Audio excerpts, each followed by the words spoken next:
Ha? Pahiya si Joel Villanueva. Hmm? Pahiya. Sabi niya, oh, ang tindi pa ng pagkakasabi niya. Sabi ni Joel Villanueva, I don't know any senator linked to 15 contractors Marcos name. Ha? Wala daw siyang alam doon sa pinangalanan daw ni PBBM na 15 o 15 na mga contractors na pinapaboran ng mga proyekto ng DPWH ayon kay Joel Villanueva. Wala daw siyang alam doon na senador na may koneksyon doon.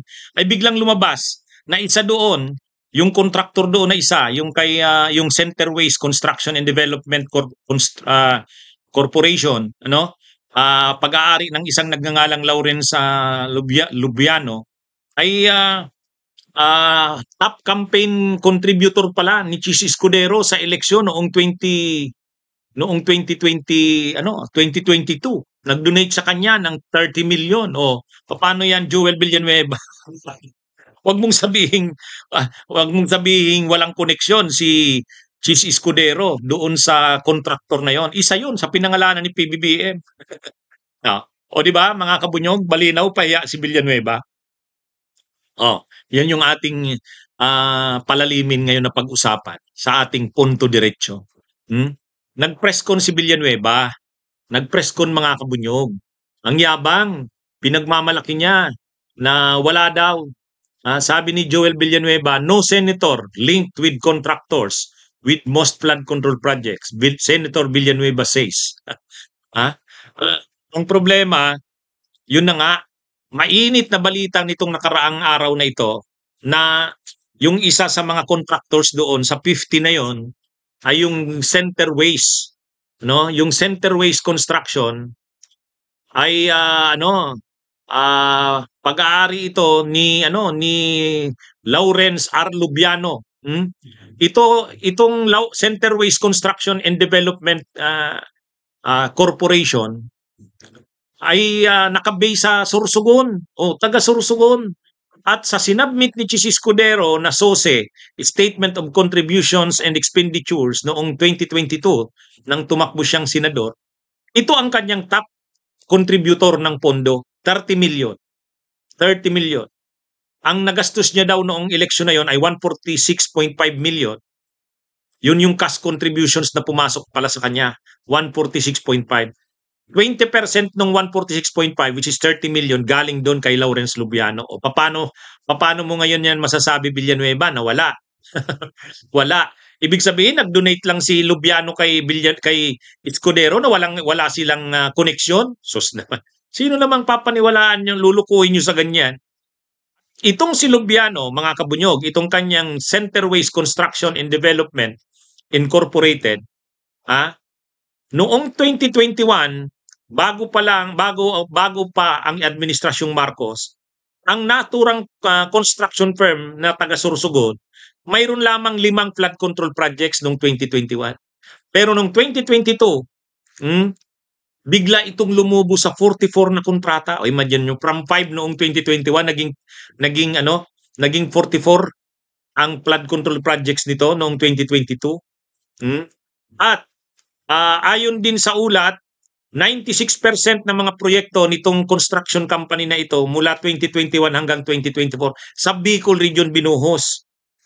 54 na proyekto sa Sorsogon, sa 54 na yan, ang 36 doon sa 1st District, yun yung distrito na hawak ni Escudero. Yung mother niya naging congresswoman doon. Yung kanyang kapatid ngayon, si yung Det Escudero, kasalukuyang congresswoman doon.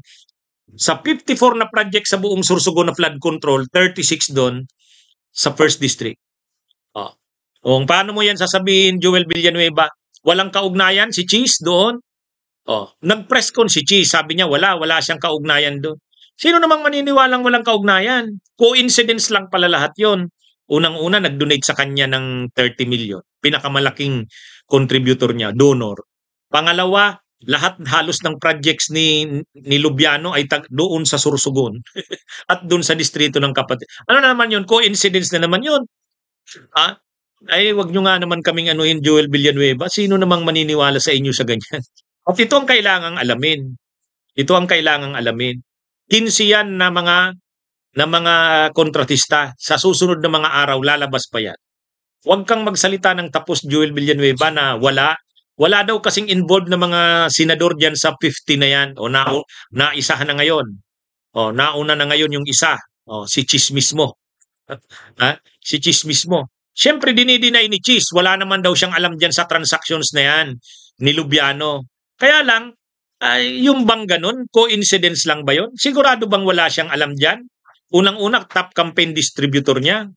Ay contributor niya. Pangalawa, ang karamihan ng projects sa Sorsogon. Doon pa sa distrito nila. Sus naman. Sino namang maniniwala na walang alam? Ha? Parang ang sinasabi kasi ni Chis, wala siya dyan. Walang kaalam-alam siya dyan. Anyway, paano na yan, Joel Villanueva? Napahiya ka ngayon.